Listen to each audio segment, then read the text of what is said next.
excited to have worked with the offices of Congressman Brad Schneider, Congresswoman Schakowsky, and Senator Tammy Duckworth.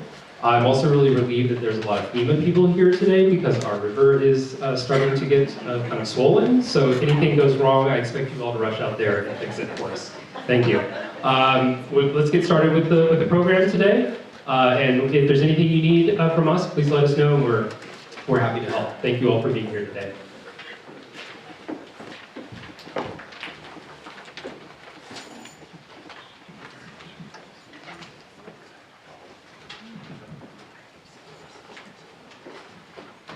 Good morning. Those are really bright lights. Welcome, thank you for coming here. Let me first start with a couple of broader thank yous. I want to thank the Northbrook Library for opening the facility to us. And this is just one of many occasions where they have graciously and wonderfully opened up the library for work that we're doing. So I want to thank them. Brody, thank you very much. I also want to thank my colleagues, the team from Senator Duckworth's office, my colleague Jen Schakowsky and her team, and my team who worked on putting this all together and really putting a lot of work on it. I am sure there are people out there I would recognize if I could see you, but I know as I've been around the district all weekend, I've talked to folks who are coming, and so I'm glad we can do this. And federal grants are an important part of how we fund many of the things that people around our district, around our country rely on, and I'm proud to be able to help, and my team and our team able to help facilitate that. Week before last, I had the chance to go out to the Round Lake Fire Department and got to see what they had applied for and received a grant. Do a couple things. One of the more significant, you might not realize how significant, is the exhaust removal systems. Basically, these are the hoses you see hanging down in fire departments in the bays, that when a truck comes in, they immediately put it onto the exhaust system. And when a truck leaves, it drives out, and as the truck is leaving the building, it automatically releases. But that's significant because it substantially reduces the amount of fumes of exhaust that our firefighters and first responders are taking in. And you think over the course of a week, a year, a career, that's significant. And they're already fighting enough issues, taking care of us. The least we can do to help them as they go out to deal with an emergency, reduce that. Significant impact, very fascinating way the system works. But this is just an example of one of many examples where we were able to help get a grant awarded. In fact, more than $8 million awarded this term just in the 10th district. And I'll leave Jan to talk about that. Just some other examples is we $2.3 million for a homeless assistance program across the district. Also, the Lake County Housing Authority was awarded $223,000, and Waukegan Housing Authority $51,000 to help hire service coordinators. Working with the Chicago Botanic Gardens, we've secured a number of grants over the years. There's a wide variety, but it is in these partnerships that make a difference, and that's what this is about today. You didn't come here to hear me speak, so I'm just going to again say thank you for joining us. Thanks to the library, thanks to my colleagues for working, and turn it over to Jan Schakowsky.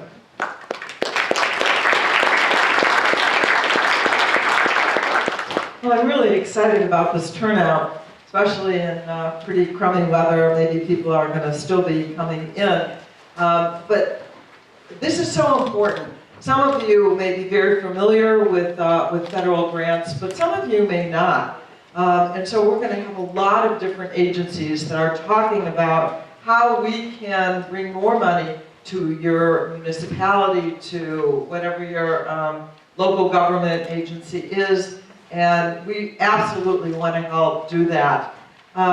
So welcome everybody. It's a great pleasure for me to be able to partner with Brad Schneider, my colleague from the 10th District. I represent the 9th Congressional District. I'm Jan Schakowsky, and then also we have Tammy Duckworth, who of course represents the whole state of Illinois.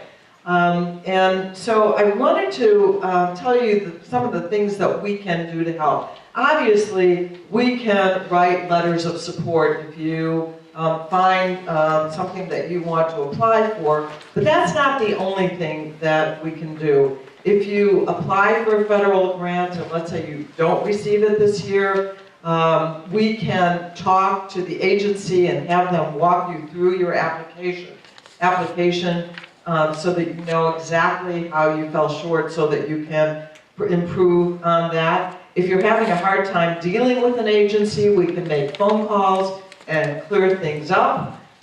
If you want to talk about potential funding sources, we're happy to try and find the additional the agencies that might be there to help you. Andrew Schakowsky, who helped to put this event together, I like to call him my money man. He's willing to scour the available grants that are appropriate for your area of government, and we're so happy to do that. And so, you know, it's time to get started. And I want to begin by introducing the regional administrator for FEMA. And that is, for Region 5 administrator for the Federal Emergency Management Agency is James Joseph. Mr. Joseph was appointed to this role in November 2017. He has over 15 years of emergency management leadership experience. Some of you may know him because prior to serving in this role, he was director of the Illinois Emergency Management Agency and Deputy State Homeland Security Advisor since 2015. So I want to welcome, where are you? There you are. I want to welcome James Joseph, Regional Administrator for FEMA. Thank you so much for being here today.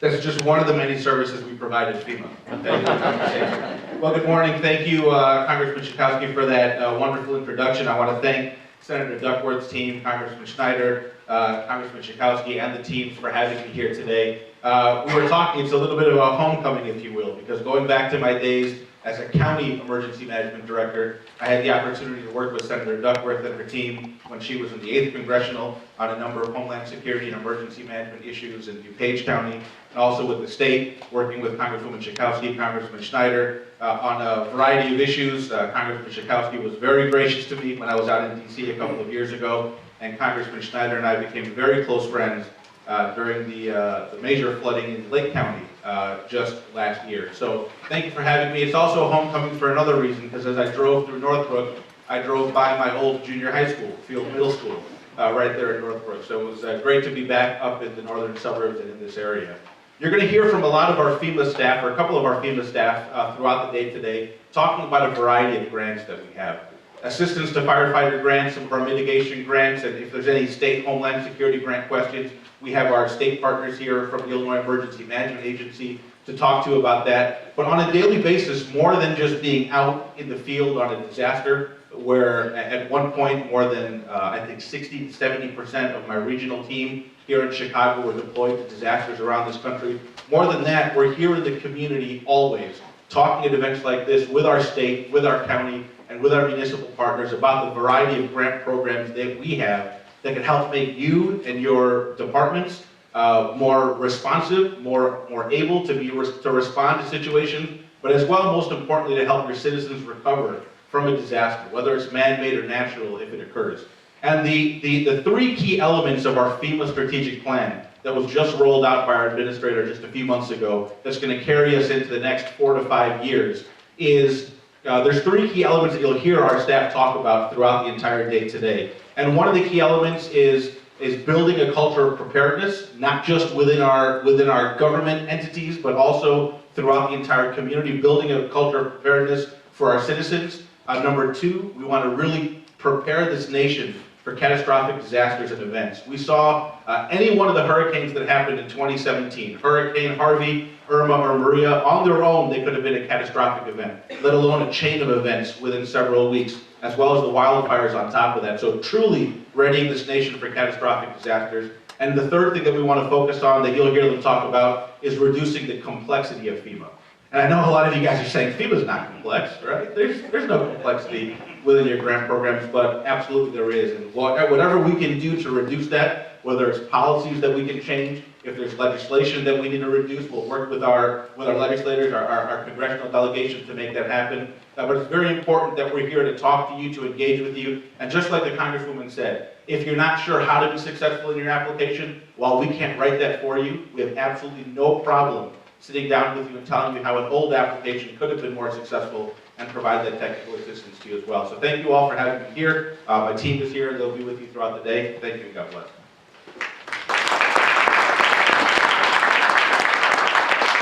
All right, thank you, Administrator Joseph. Good morning, everybody. My name is Dan McManus. I'm the Grants Specialist and Senior Outreach Coordinator for Senator Tammy Duckworth.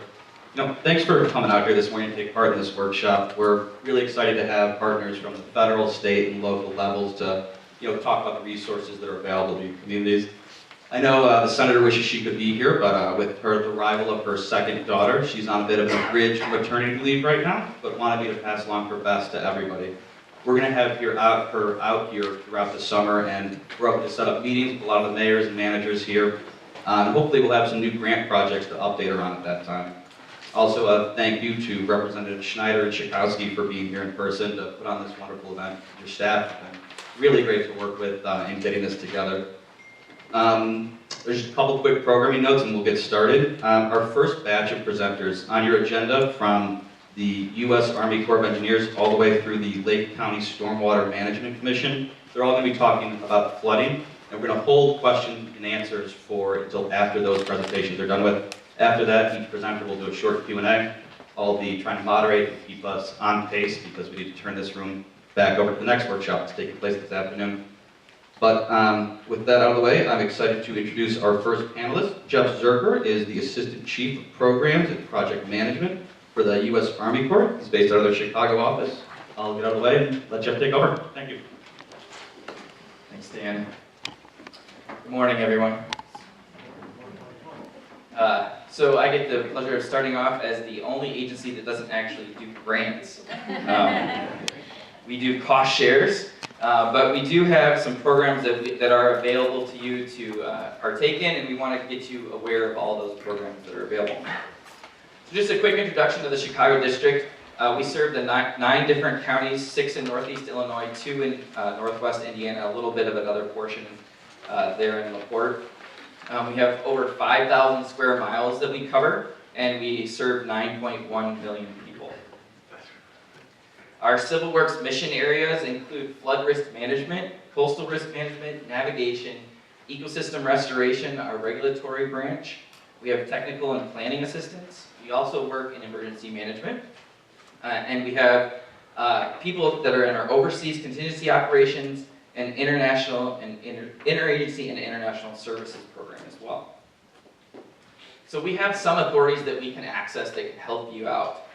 Specifically, we have congressionally authorized authorities, and these are actual studies or projects that are authorized by Congress. These include general investigation, and a general investigation typically turns into what we consider a construction general project through congressional authorization. Congress has also seen fit to give us some delegated authorities, and these are authorities that we have that they've said go ahead and go out and do these projects when you find that they are worth investing in. And these are called our continuing authorities or our CAP program, and we'll get a little bit more into that later on in my presentation. This also includes the Great Lakes Fishery and Ecosystem Restoration Program. We'll have an example of that as well. But to go along with that, we also have technical assistance programs, and these are really great for people that don't know exactly what they need. We can come in and give you actual technical assistance. One of them is our floodplain management studies, and another is our planning assistance to the states. And we come in and the floodplain management studies give you money straight up in terms of we will come in and do all the work at our cost. Planning assistance to the state is more of a program where we cost share 50-50. We look at some of these problems that could be going on in your communities and hopefully come up with some future actions that we can go into. So our delegated authorities. Here's a summary of all of the CAP authorities that we actually have available to us, that you can come to us and I'll get into exactly the process that you go through to come to us to access these. But these really include a wide range of actions that we can take. We have emergency stream bank and shore protection, coastal storm damage reduction, small navigation projects, mitigation of damages caused by federal structures, benefits of use of dredge material, flood damage reduction, which a lot of you probably be interested in. Also probably some interest in our aquatic ecosystem restoration, clearing and snagging, and then modifications for improvement of the environment. All of these have a local cost share with them. So how do you get into these programs? How do you get started with us? And basically all we ask of you is that you send us a letter of intent. You contact us, and our contact information is at the end of this presentation. You send us a letter of intent saying that you're interested in this program and you'd like to see us come out and work with you on doing one of these types of projects. Then we will go into what's considered a federal interest determination. We determine whether there's an interest on the federal government to participate with you, and that gets our approval at our division level. Once we are approved to have a federal interest in your project, we will sign a feasibility cost sharing agreement with you. This is where you bring money to the table at 35% or 25%, whatever the cost share is, and the federal government kicks in the rest. Then we get into our feasibility study and our environmental assessment. So this is where we actually do the study. We actually figure out what the solution to your issue could be, and what we would propose to build out of that. Then we sign, after we have concluded that study, we sign a project partnering agreement. Again, this is a cost-sharing agreement between you and the federal government, and this defines what the federal and non-federal contributions will be. One of the great things with our contributions is it doesn't all have to be cash. It can be work in kind. So you don't have to bring cash to the table automatically, so you can do work that will assist us in our studies, and that can count towards your 35% or 25% contribution. So we define our long-term operation and maintenance responsibilities as well at this time, which basically, at the end of all of our projects, we turn them over to you to operate and maintain. Then we go into our design and construction. We have a great team of engineers in our office that work really hard to design a project. We work with you as part of the team. We invite you to all of our team meetings, and you come in and you help us design the solution to the project with your input. Then, as I mentioned before, operation and maintenance, all that is turned over to you as the local entity to operate and maintain for the future. So some of our projects that we've worked on. This is a small flood damage reduction project. It's CAP Section 205. It's Forest View Levee. We discovered this levee back in 2013 in the April flood. This levee was previously not known to have been there, but it was in a forest preserve land. It had been severely degraded over many years, and it flooded out this entire area that you can see on the map over there, basically because there were some low points in the levee. But we've gone and we've done a study, and we're partnering with the Metropolitan Water Reclamation District to look at this, and we're going to rebuild the entire levee to protect that community in the future.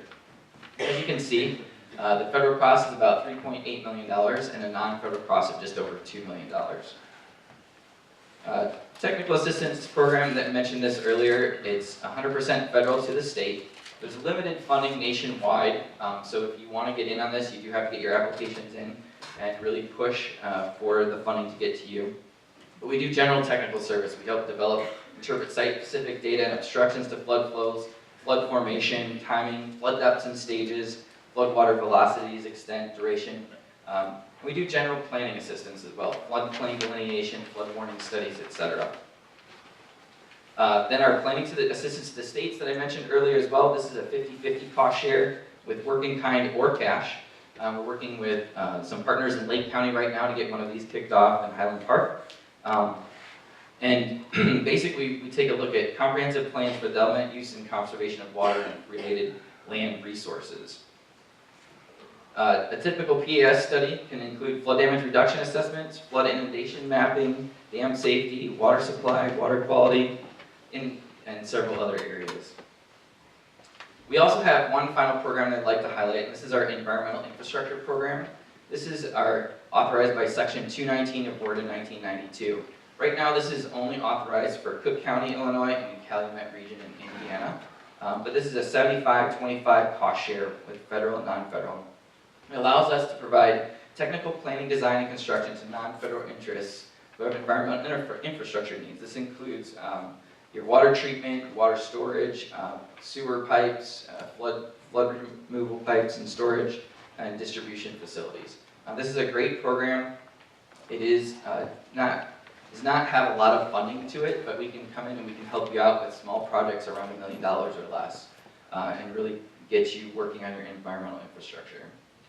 These are some examples of some of the stuff that we've worked on in Indiana, and just show you some of the projects that they do, the things they do on the streets, and all the water infrastructure they were able to do. So as a federal, non-federal sponsor, you provide the lands, you provide cash or work in kind, hold us harmless, as usual, and you accept ownership at the very end. So I know that time is short, but here's my contact information, and we'll pass this on to the next presenter.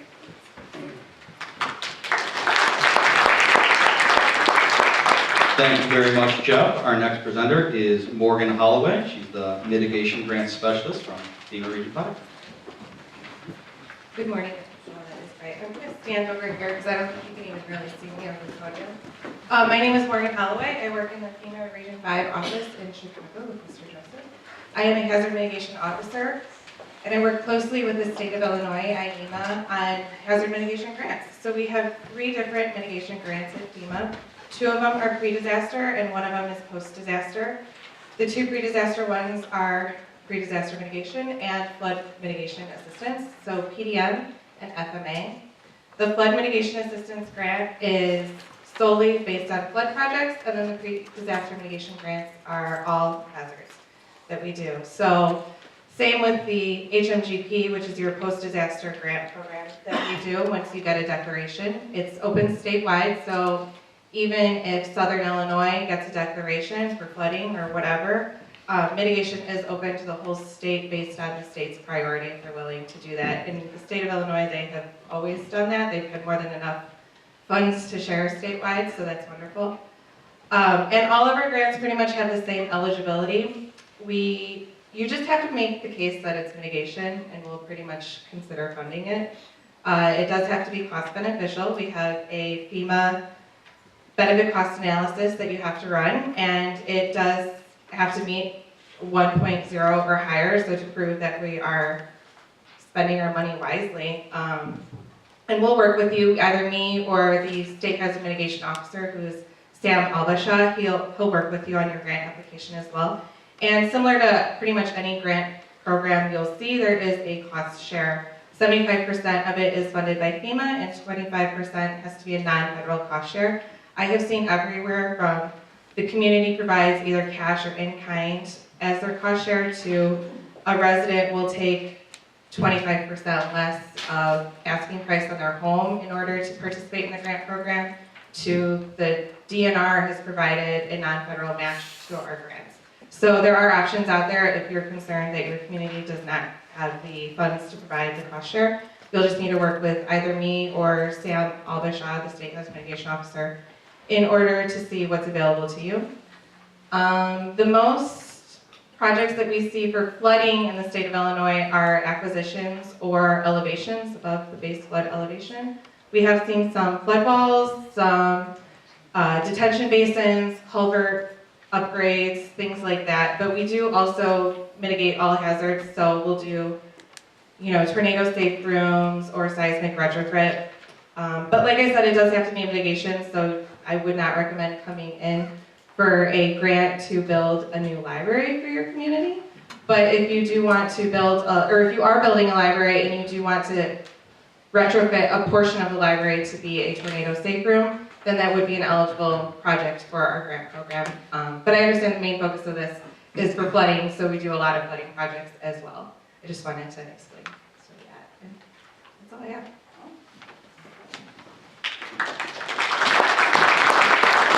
Thank you so much, Morgan. Our next presenter is from the Illinois Emergency Management Agency. She's the General Counsel, and Jennifer Johnson. So, Jennifer?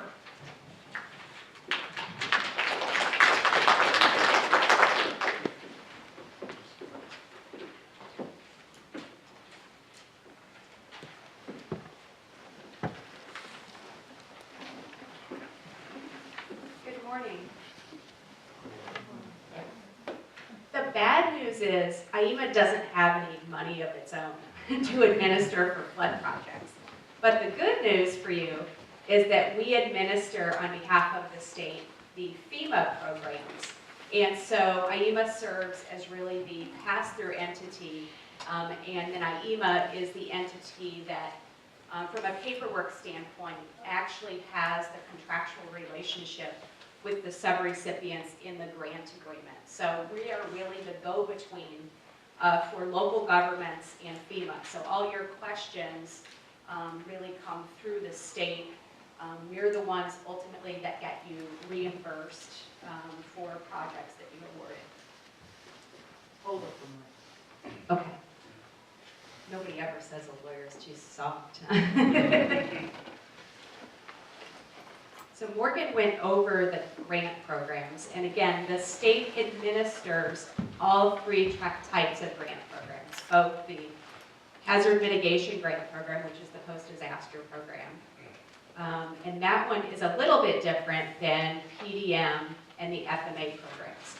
And the really critical piece of information to be eligible for PDM and FMA grants, you need to have a FEMA-approved hazard mitigation plan in place. So if you don't, if your jurisdiction does not have a plan, or if you're not included, if you're a municipality and you're not included in the county plan, the first step would be to make sure to get a plan. And if your jurisdiction does not have the funding for a plan, luckily the PDM program not only provides funding for flood mitigation projects, it also provides funding for a planning grant. So again, that would really be a prerequisite before you are eligible to apply for a project grant. So this slide gives you a snapshot, and I know it's difficult to see to get all 102 counties in Illinois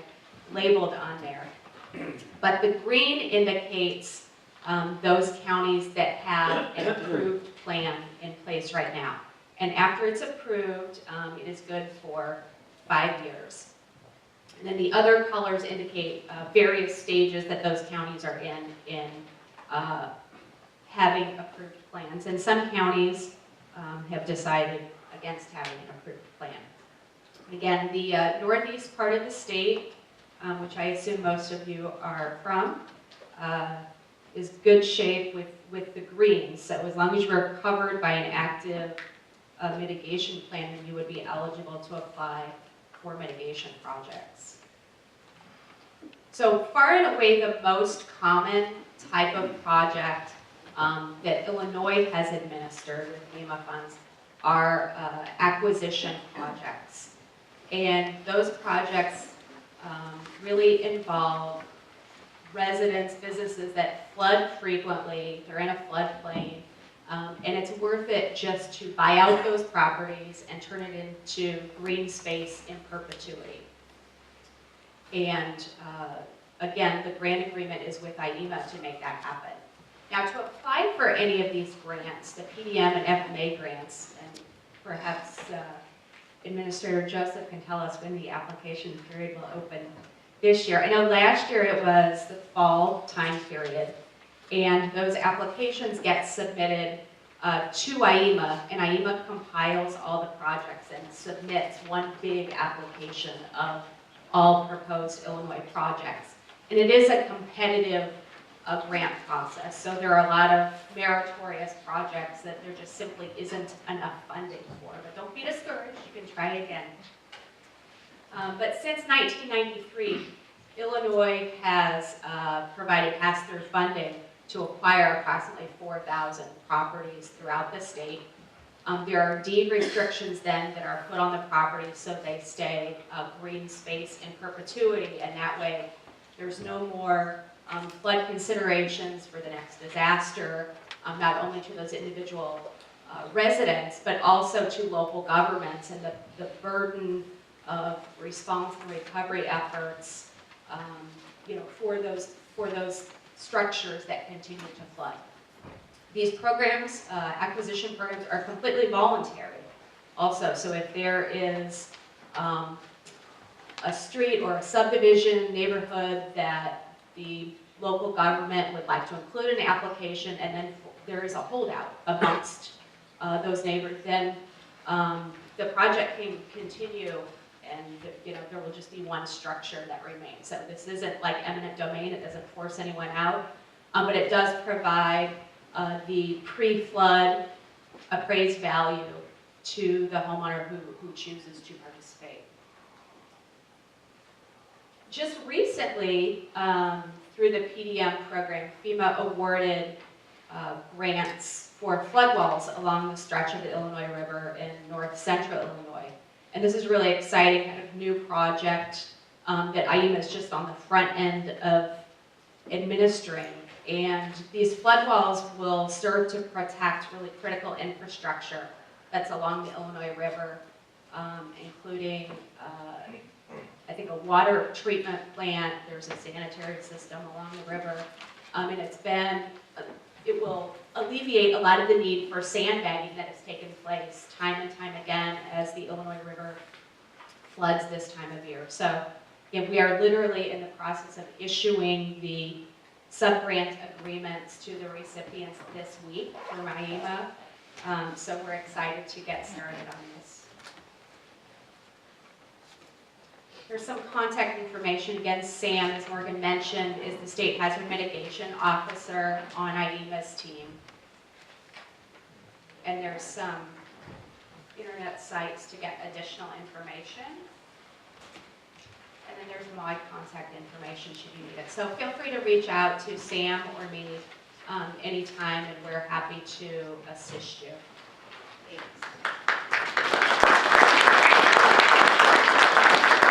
Thank you, Jennifer. So now we've heard from the feds, the state, and we're going to bring up the county. So from the Cook County Department of Homeland Security and Emergency Management, we've got Gene Ryan, Chief of Planning.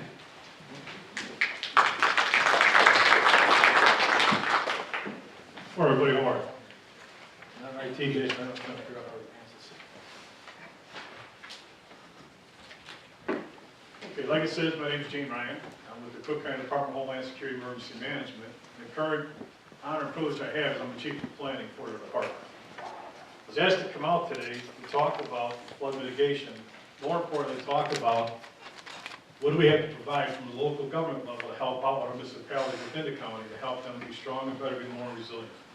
How can they respond better? How can they prevent incidents better? How can they recover better? That's what we're here to talk about is our hazard mitigation plan, I feel, is probably the best tool.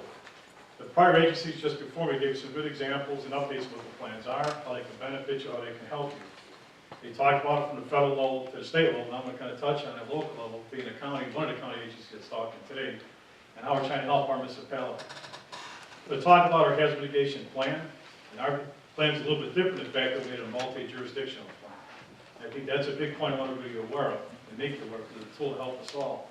The fact that if you look at the size of the footprint that we're responsible to do, out of 102 counties, we're the largest in population of about 5.24 million people.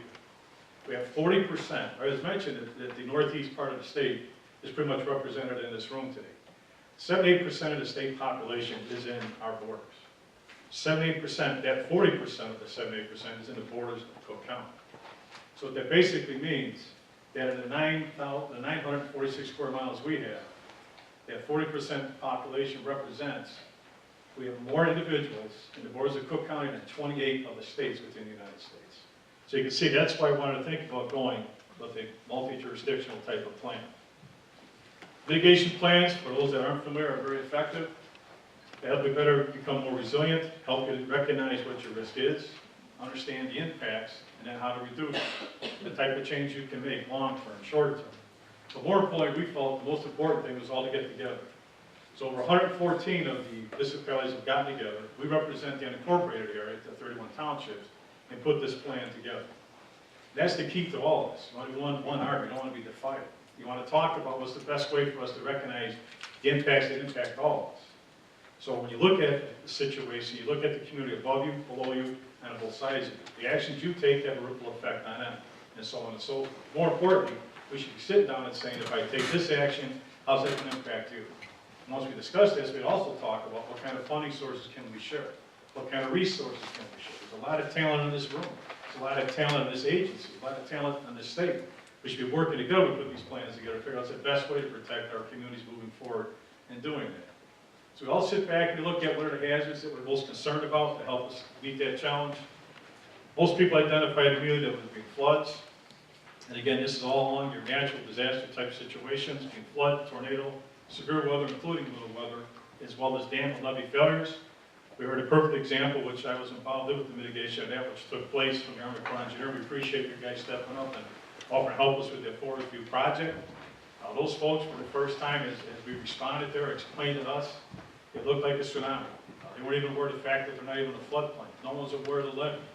People were describing that when that gave away, they saw a small little lake come towards it. And these people went up, we're talking about 268 homes are impacted, about 7 feet of water in the minimum going into their homes for the first time. So having this information, sharing work with the different agencies, coming together as all one big army. One, we're able to rescue them, return them back to the hole, get them back up to space, but we're also going to figure out how to better protect them, going from the federal level through Water Reclamation is one of our big planning partners, coming together as a county agency, working with the local representatives. And that's what you got to discover and try to figure out as you're going through this process. And that's why I'll make sure that it's a multi-agency type of plan that's taking place. Another challenge for us as we move on is we talked about the hazards that were identified. Again, tornado, all the elements are very important, but everybody seems to focus on flooding all the time. It seems the most prominent one they're always worried about. It kind of makes sense, especially if you look at some of these statistics. The FEMA mapping shows that 78 square miles of communities within Cook County have a 100-year floodplain involved in that. 99 square miles is within a 500-year floodplain, which makes sense because we have 172 water courses that are running through our planning area that would be a concern about. So you look at all that, basically it says, well, 8% of the county is located with that 100-year plain. Everybody understands, we all know that doesn't mean it's 100 years, right? We've all been impacted time and time again. I've been in this business now for about 6 years working with Cook County Homeland Security. I've been through 5 major floods within those 6 years. So it's getting to be more and more prominent. The fact that river reading flooding was one thing. We also have to be thinking about urban flooding. When it takes place is all these agencies come together, everybody come into a room, talk to one another and say, what are your challenges? What are the impacts been impacting you? How can we better resolve this? How can we move forward? How can we make a distance? And needs to be done with these different teams. That 8%, just to give you perspective, it seems like it's such a small number. When you look at that, that means that about 78 square miles being impacted. So the population that's in that footprint, all by itself, is well over 400,000 people being impacted on a regular basis there. So it's a huge challenge we're all trying to face and trying to partner together to make a difference. We have great assistance coming from the federal agencies as well as the state agencies in trying to do that. A couple examples, yes, it's necessary that you have an HMP, as was mentioned by many other people prior to me.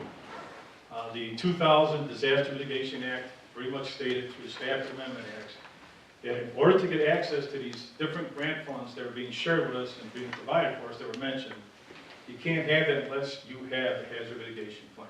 And again, we're recommending making a multi-jurisdictional hazard mitigation plan. Because basically, let's just be honest, more and more we're seeing more and more disasters taking place. And the funding source is as much as Congress and everybody tries to get that for us, there are challenges and that piece of the pie is getting smaller on a regular basis. So as soon as you recognize that, as soon as you start to rally together, as soon as you start working together as a team, the better your chances are going to be in trying to achieve that. So you have your hazard mitigation plan, you make it multi-jurisdictional, you bring your teams together. Reason being, basically, it's competitive. You've got to be able to show that you are the biggest audience in the fight. You got to show that you're going to have a regional impact. It's going to help more than one community, because then it makes it easier for FEMA and IEMA and everybody else to be able to designate your particular grant, the one's going to have the most impact for everybody for a regional area.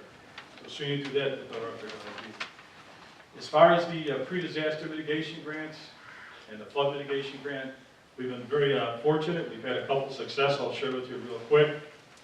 The actual development of the current multi-jurisdictional plan came from the Hazard Mitigation Act grant that was out there. We're able to provide a vendor who helped us work with the 114 municipalities along with the 31 townships in putting that plan together.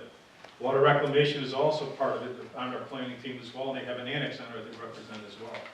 At the end, I'm going to put up a link for you to share, so you can view our plan at any point in time. You can see the pros and cons. You can see all the different projects and the positives that are happening. There's probably, I think it's about 1,800 action items in the plan as we speak at this point in time. There's been a lot of success as far as us going, Cook County Department of Homeland Security Emergency Management. We used the first grant to get the funding, get the vendor to develop the plan back in 2014. That's where we've been. We're at right now, as far as Flood Mitigation Act grant goes, we are one more agency that's working towards, especially in the incorporated area, who we represent in that plan, is we're doing a buyout process as well. We've had a number of homes that have been flooded, not only repetitively, but severely repetitively. So we're able to give those people some relief as well as that community. We've got $1.6 million in order to do that. So currently right now, there's about 8 homes that are in the process of about 30 days from being bought out, which is going to greatly help the situation. Instead of having a one-time fix, we're buying sandbags and we're bringing flood pumps and all this other material to deal with particularly that day. By doing this buyout process, making it an open space, we reduce the issue and the problem going on for years moving forward. Basically, also, I want to share with everybody else is, with that particular plan, we work together between FEMA, IEMA, us, Water Reclamation, and some of the other county agencies, such as the Bureau Department of Economic Development. You heard one of the grants being mentioned being the HUB grant, or it's referred to as the Community Black Act grant, Disaster Resiliency. So with our grant, we're able to do 75-25 with some of them. We're able to justify because of the severe repetitive flooding, we went to 90-10. Some were even at 100%. Very few, but we did make that. So now to help these communities that already don't have 2 pennies to rub together, we're able to partner up with our other county agencies, got together, and with their funding, it's legal to allow to use that funding they have just in this particular case to do the matching for those communities. So in a sense, they're all at 100% at this point in time. It's not going to impact those communities because the county agencies coming together. Water Reclamation is a good partner stepping up, but any kind of funding or projects they have, they're looking at the same target area. So what we did is we all kind of sat back and looked at what's going to be the impact. How can we make a difference on a regional perspective? And that's what we've identified. This community was looked at, all the projects being held by Water Rec, we're tying into it. Economic development, which has much more funding, is tying into the same ones we're doing, so now we have a regional impact instead of just helping out one municipality. That's one of the successes that these grants and the advisory we've gotten from FEMA and IEMA help us go through this process to achieve this. So if you're not familiar, you can contact us if you're from Cook County, or please, as they've offered, reach out to IEMA and FEMA. They'll give you great direction and guidance so they can move forward working with these projects. As far as where we're going forward, the pre-disaster mitigation grant we have put in for. FEMA has asked for more clarification and justification. We have submitted that. We're waiting to hear from them. Because we wrote this in 2014, though we're required every 5 years. By September of 2019, we have to rewrite and update it again. So we've asked with that funding to be able to hire, again, a vendor to help us through that process, to meet again with all of these different agencies to reevaluate and redo that plan. So those of you that are here from Cook County, please go back, let your political leaders know. You'll be hearing from me and my staff shortly. We're re-energizing the steering committee, re-energizing the plan again. We'll be reaching out to you for guidance and input and direction like you gave us the last time to move forward again. That's going to happen fairly soon as well. So please forgive me for my plug there, but I need to do that to get everything fired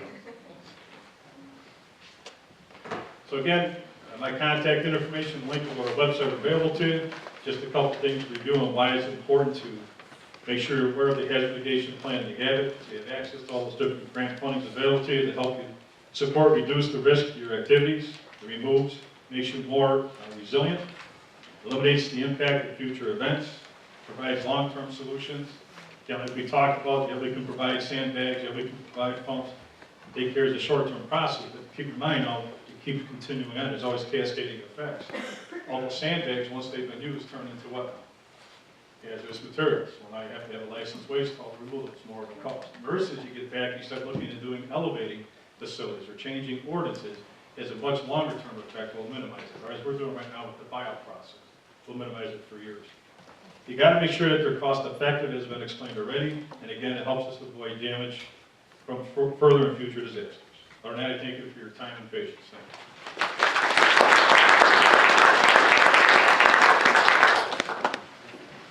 Thank you, Gene. That was really informative. Really excited to introduce our next presenter from the Metropolitan Water Reclamation District. We have Katherine Connor, the Head of Engineering. Thank you, Katherine. Thank you very much. Good morning. I'm very thrilled to participate in this event. I have just a handful of slides.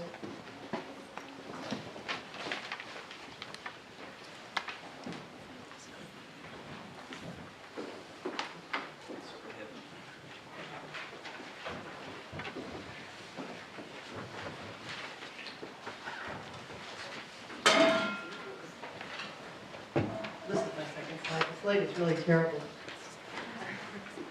You start confessing to crimes. I start with this slide. I'd like to thank Senator Duckworth, Congressman Schakowsky, and Schneider for planning this. The first slide just shows all the stormwater projects we have in the works throughout the county. So that's a little bit of a plug, and there's maps outside if anybody's interested in looking at what's going on throughout the county.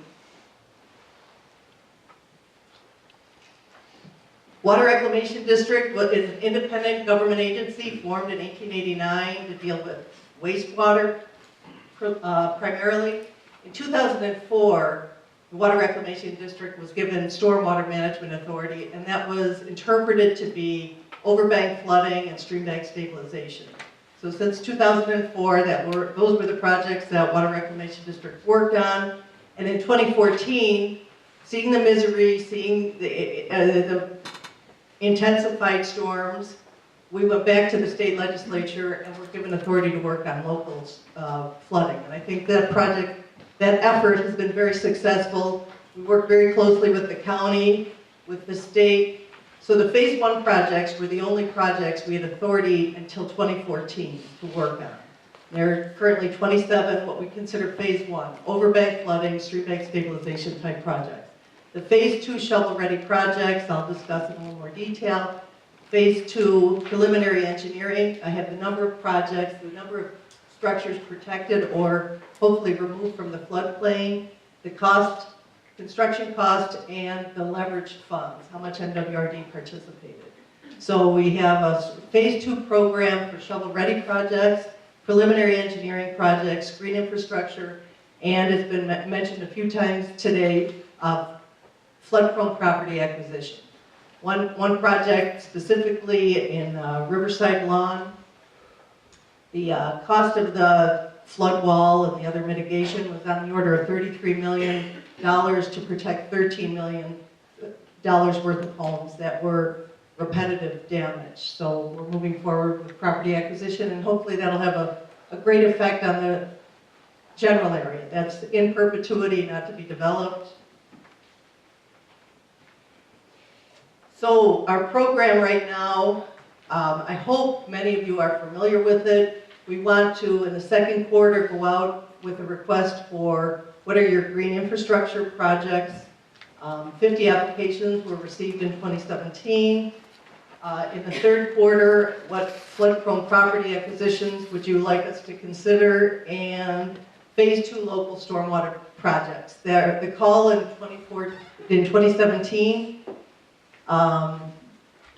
the request went out, I think, in December of 2017, and the applications were due in February. And we're going to our Board of Commissioners this Thursday, May 17th, requesting that we move forward on quite a few of the shovel-ready projects.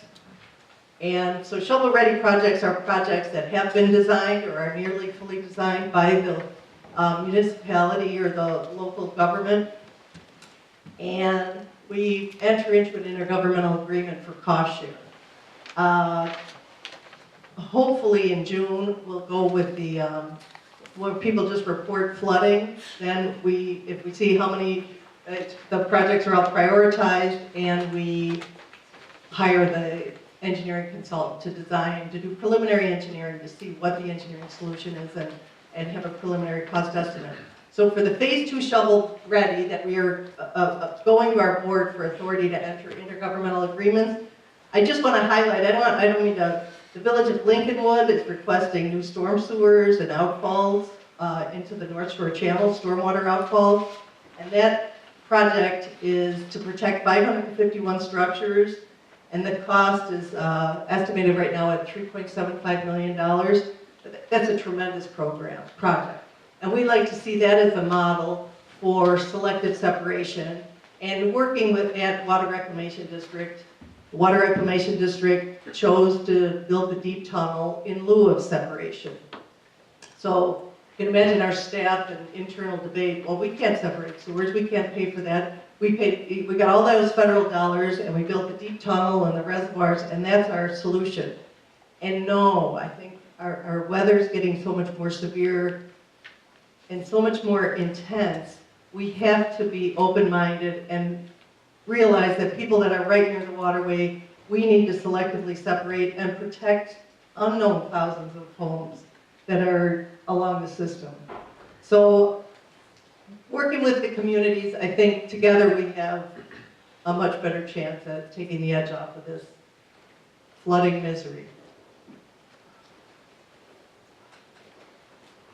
So I've already went through this. I think we really want to get into discussion. We are also asking the board to take on two engineering consulting firms, and one's going to focus on the combined sewer area, and the other is going to focus on the separate sewer area. And these program managers are going to help us better prioritize.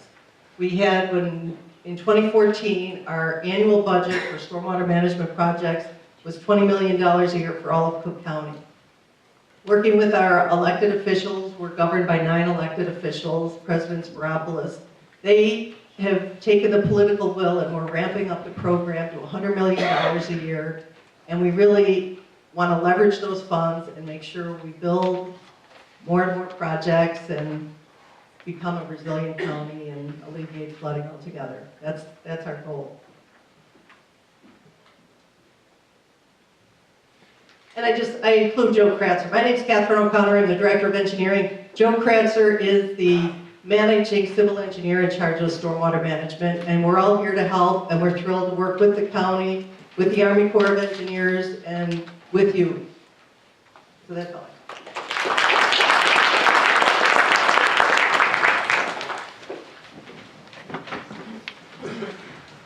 Thank you, Catherine. Our last flooding presenter is from the Lake County Stormwater Management Commission, and then we'll do questions for all of the flooding presenters after that. So let me introduce Michael Warner, Executive Director. Thank you. We got a little nervous with the river rising outside, and we walked down the stairs into this, auditorium. It was mentioned a few presenters ago. In July of 2017, the College of Lake County auditorium looks very similar to this. And I've got a picture of the water that's about this high. So we got it pretty bad in July. But let me move on to the slides here. All right.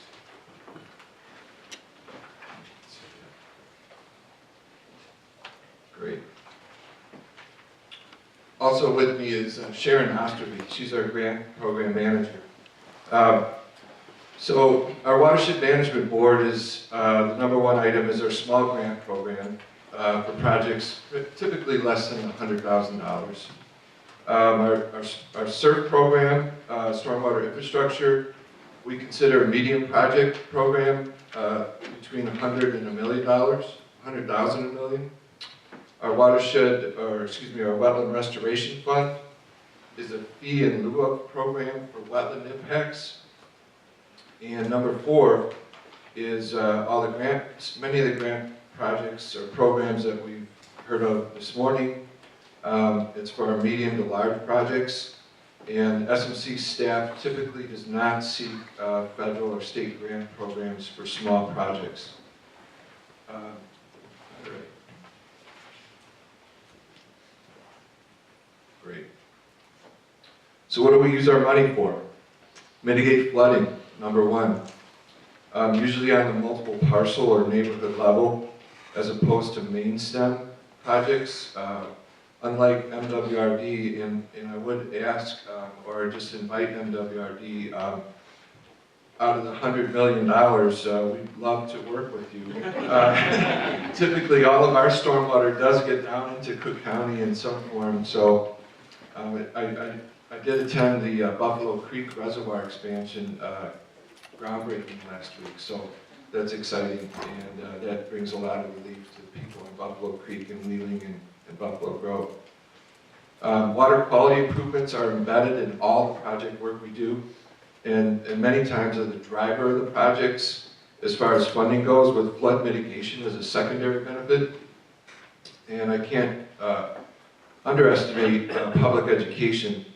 It was mentioned about urban flooding, And homeowners need to be able to address their own water problems and be aware of how they fit into surface water issues. You can't solve, somebody's downspout problem and it drains into their basement. So people need to get educated on how to do some of those things themselves.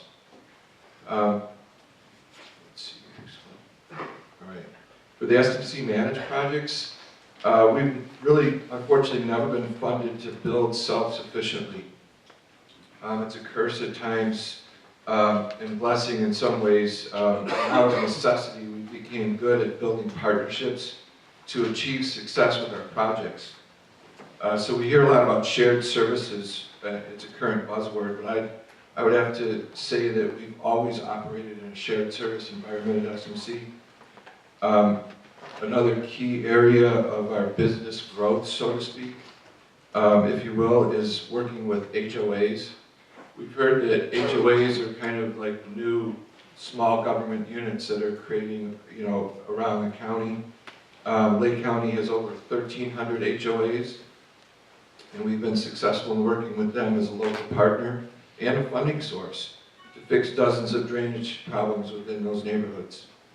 The last item on this is project management is an essential developed skill, and we press this at all times within our department, from interview process and training and beyond. So backing up to the Watershed Management Board projects, in 2018 we funded 22 projects for $1.6 million in total costs, which used approximately $200,000 in SMC funding.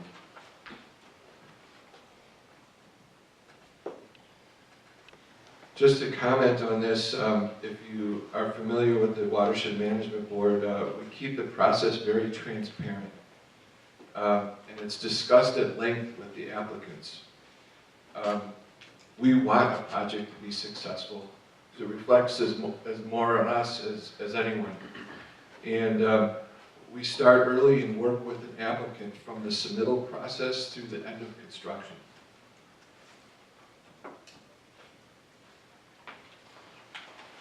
So as I spoke before, in almost every application of SMC program funding, we use a 50-50 cost share relationship.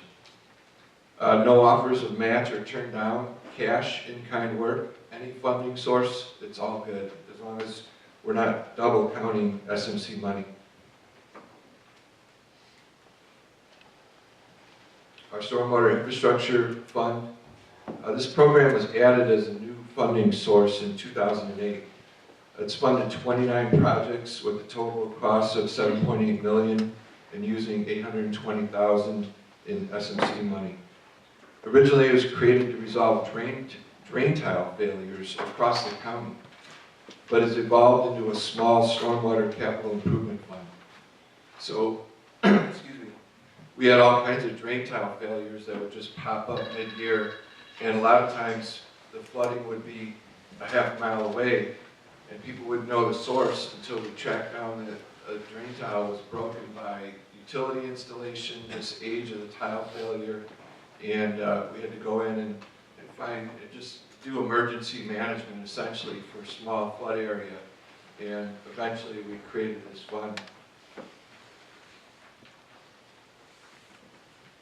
Our Wetland Restoration Fund, each of our 4 major watersheds has its own mitigation fee. So we've got Lake Michigan, North Branch, Des Plaines, and Fox. The difference in fees reflects land prices and localized construction costs in those watersheds. For example, in Lake Michigan, the fee is $145,000 per acre, and this is for isolated wetland impacts. So Army Corps uses their programs to create mitigation requirements for waters of the U.S., but for all the isolated wetlands, we do this ourselves. We currently have about $250,000 in our Lake Michigan account. Whoops. All right.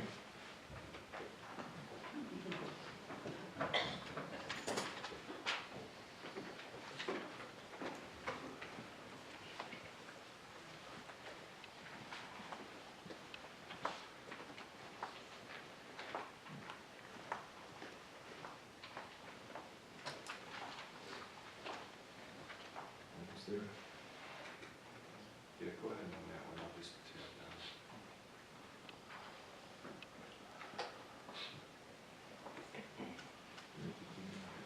There you go.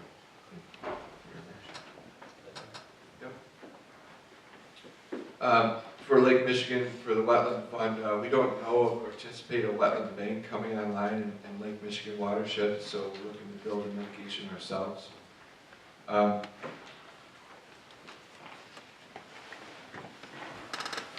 So I'm writing a grant application. Whatever grant source we apply for, matching our project scope with funding criteria is the #1 goal. Adjusting a project scope to match what the grant criteria is a skill. So we've done this many times where we've gained flood mitigation benefits from a water quality basin.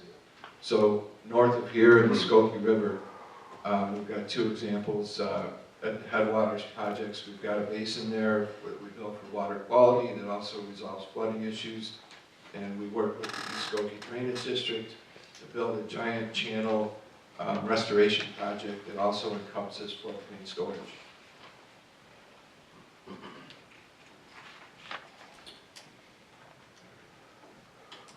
So our federal state grants, SMC prepares for large grants ahead of cycle when known. 319 water quality. We do countywide requests for proposals. We bundle projects. So SMC acting as a project manager, this has been a very successful process where we ask people for what their projects are, and as a group of projects, then it becomes a much stronger submittal to the granting source. We apply for the grants, and then the individual projects become the sub-grantees. And we will step in and manage a grant, covering construction if necessary, or just being a financial agent for the sub-grantee if they're capable of handling that themselves. So for example, we heard about the FEMA floodplain buyouts. This is one of our most successful mitigation tool. If the house isn't there, it's not going to flood no matter how much it rains. 100-year flood, 1,000-year flood, biblical flood, the house isn't going to flood anymore. So we don't have to worry about how much storage to try to build. For buyouts, our going assumption is we're going to need a 25% local match. Chief Ryan mentioned that it can be less at times. And if we can bundle that funding package as we go into the grant cycle, we can manage it as we go along, and if we can save money, then that saves money for the group. And we can bank our money, the SMC funds, for a future grant submittal. Sharon's our expert on our buyouts.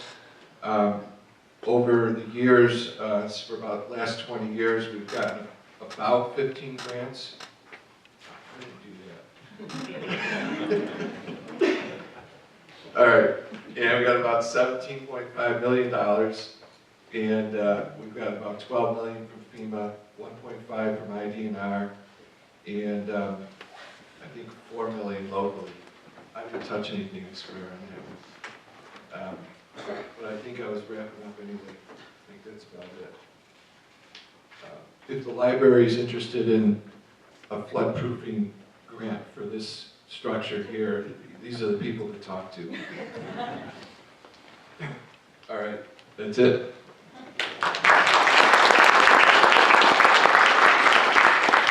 All right, thank you, Michael. I know it sounds like our Department of Justice group is really eager to get started, so you keep taking over our computer.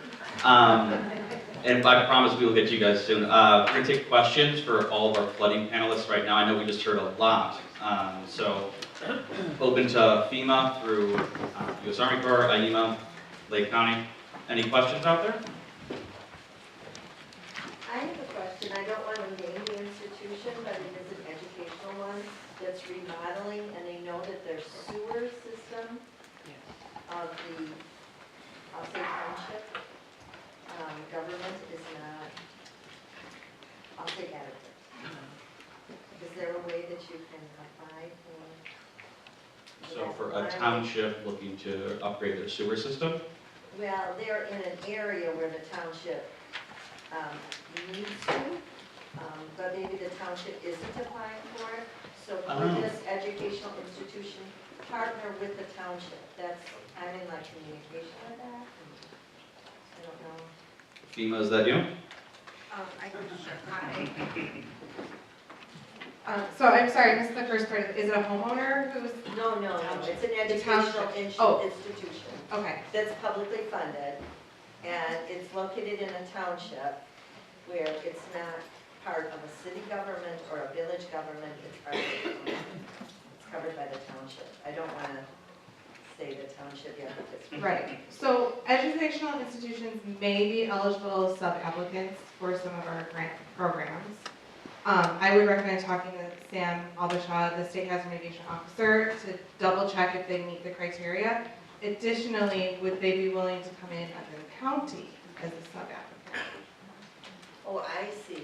So they could partner with the county and They if the could, township wasn't ready. We They don't could. know if the township was. correct.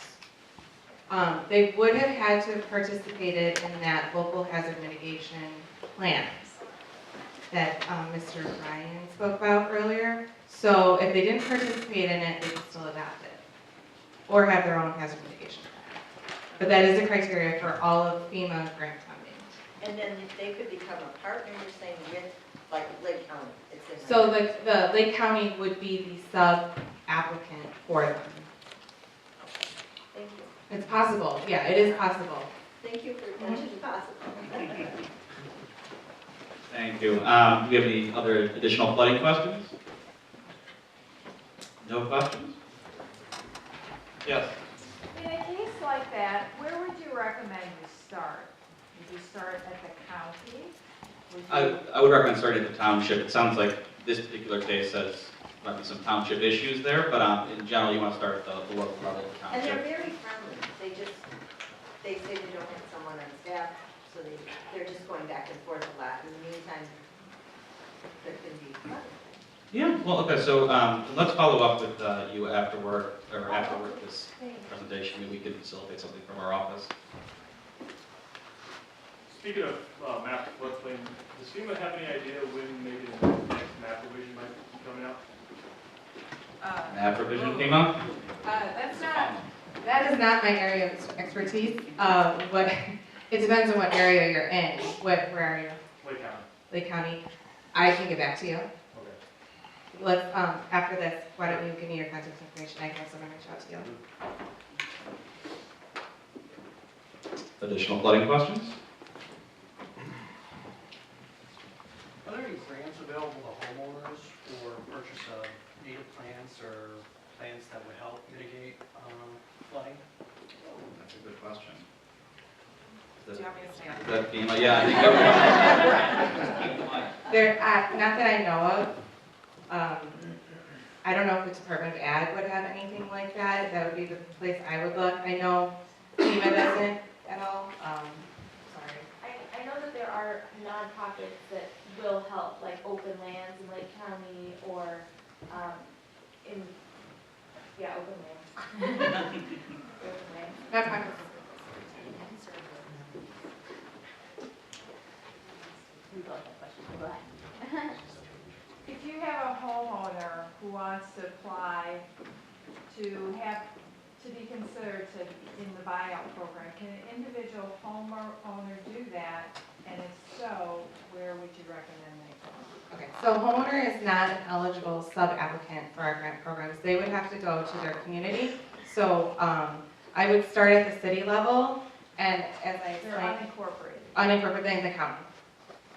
They would have to go to the county.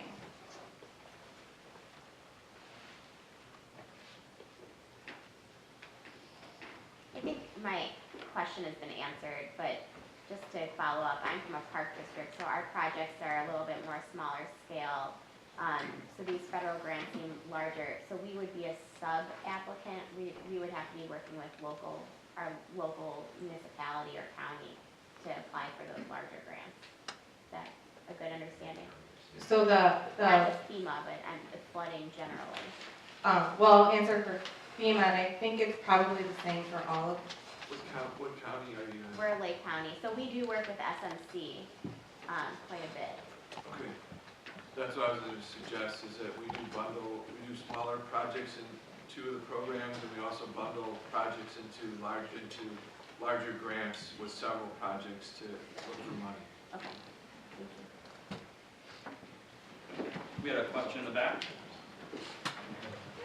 What qualifies for a buyout? Is it the whole area has to be flooded, or is it individual? For a buyout? It doesn't have to be a whole neighborhood. If you have, we do see a lot of checkerboarding in a community, so where like one home on this side of town has flooded, and then a home on another side of town has flooded.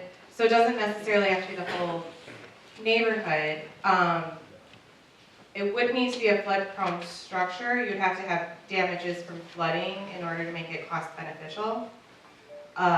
It is more cost beneficial if the structure is located within the special flood hazard area, that 100-year floodplain that we were speaking about earlier, but that is not necessarily a requirement, just the benefit cost analysis is a requirement. Does that answer your question? Yeah, so you still would have to go through the city, right? The city or the county, The yes. county. Yeah. Just to add on, I think we should also show that it's important. It's also important to be aware of the fact that there's an approved list that's sent to us that have been recognized because of reports of damage and claims that you had, as well as you need to be part of the National Flood Insurance Program. If you're not, then you won't be able to participate. We've had a case where we're working with one community and the individuals, for whatever reason, and I guess it's because of the cost of flood insurance going up through the roof as it is, one individual felt they could no longer pay for it. It was costing him more for his insurance than it was his mortgage. He opted to drop the insurance without telling us. We then had to disqualify him for the buyout because you have to participate in that program. You got to keep that going, otherwise you're out right off the gate. That's something I want you to be aware of before you get started into it. That's actually only a requirement here in the flood mitigation assistance grant. Yes. So there are the other two grant programs that we can work with you guys, Thank you. possibly.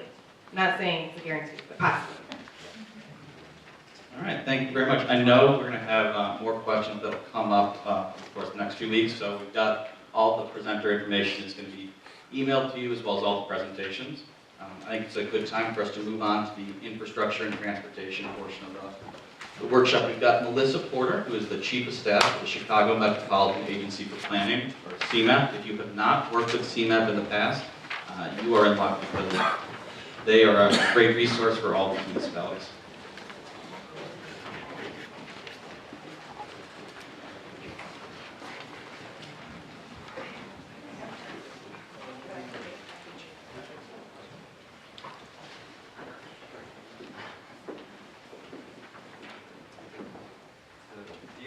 Keeps trying to start their presentation.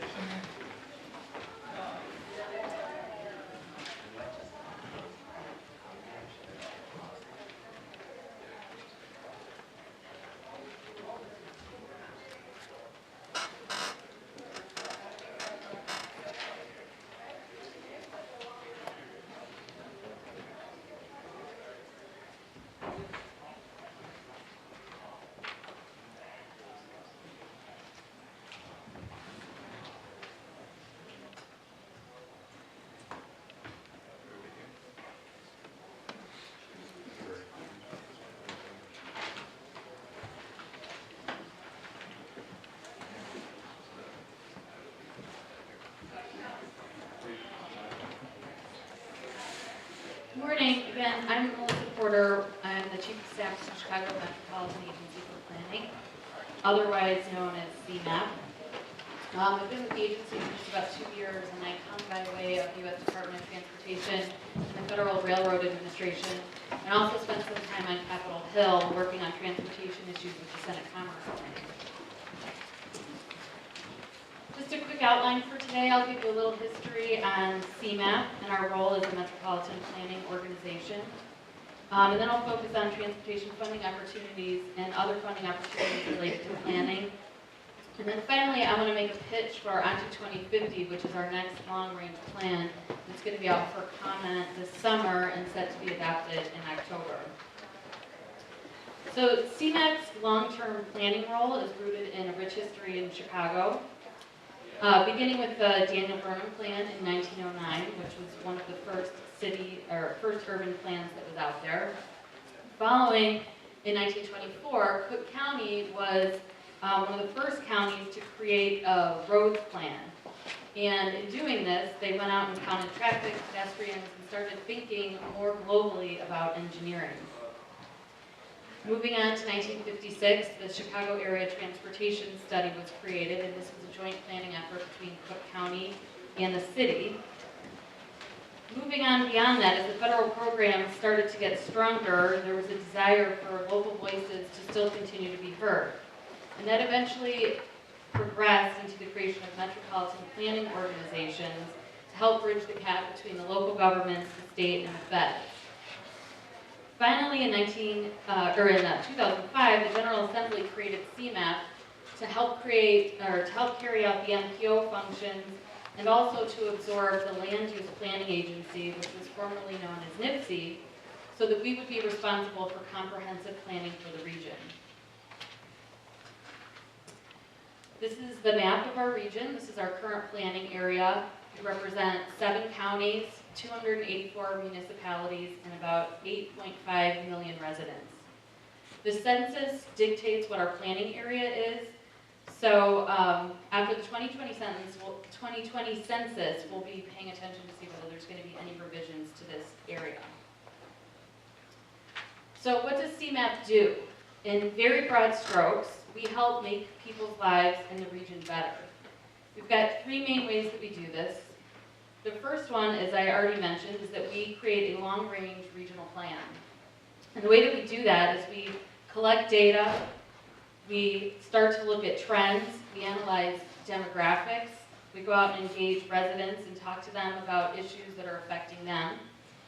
And we take all of that information and we think about what our current situation is and think about what we need to do now so that we can have the future that we want. And our planning horizon right now is 32 years out, so we're looking at 2050. So our goal is to develop recommendations for actions that people can take today to make sure that they'll have a good quality of life in the future. So while the majority of our funding is focused on transportation and land use issues, we also have state responsibilities for doing comprehensive planning. So we cover ancillary issues such as economic development, housing, water supply, stormwater issues, environmental and natural resource issues as well. We've got a ton of information on our website. We put out strategy papers, policy updates, snapshots on data issues. We have data that's publicly available that you could use for your own purposes. So I encourage you to go visit our website if you want to dig into any of these issues any further. Another way that we help make people's lives better is that we work with communities to help them meet their needs. And the top bullet on here lists our local technical assistance program. This program was created in 2010. It was funded initially with a grant from HUD. And it was a program that was created to provide assistance to municipalities for planning. So for example, if a municipality wanted to create a comprehensive plan or a downtown plan, or think about how to improve a particular corridor, if they needed assistance in updating zoning ordinances or help with doing stormwater analysis, this program was intended to help them with that. So since the program was created, we've initiated over 200 projects, with 34 that we just selected last fall. Typically we do this on an annual basis, but this year we're delaying the call for projects until later this fall, probably in early September. And the reason that we're doing that is because we're finalizing our On to 2050 recommendations. We want to be able to take the priorities that are going to come out of that plan and weave it into this call for projects so that we can work with municipalities early on to try to push some of those regional recommendations down to the local level. The types of projects that we select are dependent on the funding sources available. Right now the program is largely funded with our Unified Work Program funding, so all of the projects that are funded with that need to be tied to transportation issues. But we've also been funded by private foundations such as Chicago Community Trust and the MacArthur Foundation. We've gotten some funding through Cook County's CDBG program to work on stormwater issues. And we're continually seeking other sources of funding so that we can have the broadest range of eligibility for projects as part of this program. So stay tuned for the call for projects earlier this fall. If you haven't already, I'm going to make a plug for, we've got a weekly email that goes out that talks about big events that are going on at CMAP, but we also advertise events that are going on throughout the region from a planning perspective. So I encourage you to sign up for our weekly email. Another way that we help the region is by making sure the federal transportation dollars flow towards projects, and we also help guide transportation investments. So how do we do this? The first way is by maintaining the federally required transportation improvement program. And what this is any projects that would use federal highway trust fund dollars must be in the transportation improvement program, or what we call the TIP. And it's basically a database of projects listed by project phase, funding source, and year. The database itself is required to cover a 4-year period, so any projects that will be built within that 4-year period, although our TIP covers 2 years additional on top of that. Two main components within the TIP are that CMAP needs to make sure that any projects that are in there are financially constrained. And that means that we've got a limit on money that's available within that 4-year window that can be spent on projects. So we need to make sure that any projects in the database, there's money to cover it, and that so the project can be built. The second component is that all of the projects that are in the TIP must not violate air quality standards. So we have to do an analysis of those projects to make sure that if they're built, we will stay in conformity with the Clean Air Act. And finally, the TIP, it also has to comport with our long-range transportation plan, which again, I mentioned, that's our On to 2050 plan that we're going to be adopting this fall. There are a few programs where CMAP gets to have a say on how money is spent, and I'll run you through those pretty quickly. The first one is the Congestion Mitigation and Air Quality Improvement Program, and we get about $105 million a year for that program. We've also got the Transportation Alternatives Program, the Unified Work Program, and the Local Service Transportation Program. All in total, that's about $260 million a year that CMAP is responsible for making decisions on how transportation dollars are going to be spent. And that equates to about 15% of total transportation dollars statewide.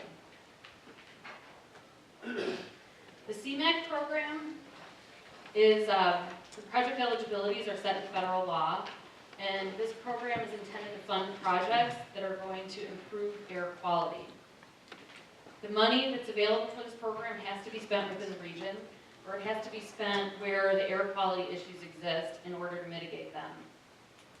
We typically do a call for projects every 2 years, and the next call for projects is going to be coming up in January 2019. We've got an internal project selection committee that reviews the projects to make sure that they're in compliance with the requirements, and we also do a staff analysis of projects and provide those recommendations then to our project selection committee. Once they're approved from the project selection committee, they ultimately go to our CMAP board and to our MPO policy committee for final approval. I don't have a slide on the TAP program. Again, that's the Transportation Alternatives Program. And that's largely focused on biking facilities, and it's another program that's competitively awarded. Criteria for approval for that program focus on completing the Regional Greenways and Trails Plan. As part of it, you also have to be able to show that there's a market for biking wherever you want to build this project, and we favor projects that are ready to go. Okay, the next program I want to talk about is our Surface Transportation Program. This program is a little more complicated than the other two that I mentioned. In 1992, the state worked with the region to develop a methodology for calculation of the funding amount that's required to be spent within the region. And so after the state takes its percentage off the top and does what it needs to do to fund projects in other urban areas, they do some multiplication and figure out what our allotment is, and this usually equals about 18.92% of the total pot from the state that ends up coming to the region. Last fall, we revamped the program, and I'll talk about that in a minute, but under the old program, the funds were sub-allocated to counties and the cities based on a formula, and then those funds were further sub-allocated based on population to each council of governments. The councils then had different means for allocating their allocations to particular projects. The funding that this money, that the SDP funds can be used for, it's got a broad flexibility, and it can be used on a lot of the different projects that are listed up here. As you'll see, there's about more than 50% goes to resurfacing and reconstruction projects. So we, as a Metropolitan Planning Organization, we're subject every 4 years to a federal review to make sure that we're complying with all of the federal requirements. In our last certification in 2014, the federal government criticized the way that we had been sub-allocating the money under the STP program and told us that we needed to revamp it moving forward. They said that they wanted us, instead of just having a straight sub-allocation to the different councils, to focus more on funding projects that provide the best benefits based on priorities. And this is what we call performance-based programming. So last year, we were able to reach an agreement with the city and the Council of Mayors to improve the STP program. Just a few highlights of the new program are that we reached agreement to create a new shared fund that would be programmed based on a project selection committee. We're currently in the process of developing criteria for selection of those projects right now, but again, we are trying to weave in that performance-based programming criteria so that we're funding only the best projects. Any projects that will be put into the shared fund have to have the support of the Council of Governments in order for them to move forward. And another part of the process that I want to mention is that we're developing a program management process. So what was happening before is that a lot of projects that were being funded with STP dollars, they were languishing, and they were taking up that space in the TIP, and other projects weren't able to be funded because the projects weren't moving forward. So we're coming up with a process right now to make sure that we have a process for dealing with projects that are delayed, to figure out how to move them into outer years, so the projects that are more ready to go will be able to be funded in the short term. As part of making this agreement come together, IDOT also agreed to add additional $70 million to the pot, which was super helpful. That was a way we were trying to mitigate any changes in the program and how it might affect local governments and the money that they were typically used to receiving under the programs. The only other thing I want to mention under this too is that we also committed to doing a pavement management project, and right now IDOT is responsible for assessing the pavement conditions of the federal roads and IDOT funded roads, and there's a gap in data about pavement conditions throughout the rest of the region. So CMAP has taken on the responsibility for working with the city and the counties to work with a contractor to gather information about the condition of pavement, and then also to work with local municipalities to come up with pavement management programs. We're just in the early phases of that, and our goal is to get 100%, to be able to get 100% of the information on all of the local roads so that we have very good data there. And that will help us, again, through this project selection committee, figure out which projects are the most worthy of funding. The process continues to move forward, and we're hoping to have that project selection criteria as well as the project management process completed by September, with a call for projects going out early next year. And then finally, I just wanted to talk again about our Onto 2050 plan. Again, it's going to be out for public comment this June, and it'll be open until August 14th.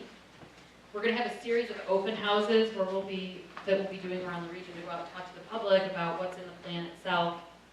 And we're super excited about that, so I encourage you all to participate in the process and attend one of the open houses if you can. We've also got our launch event scheduled for October 10th. That's going to take place at Millennium Park. We've got Clarence Anthony, who's the Executive Director for the National League of Cities, who's going to be our keynote speaker. So you're all invited to that as well. This is our project timeline, which just shows you it's been about a 3-year process that's going to wrap up this fall. And you guys might have also heard of our previous plan, which is called Go to 2040. So the Onto 2050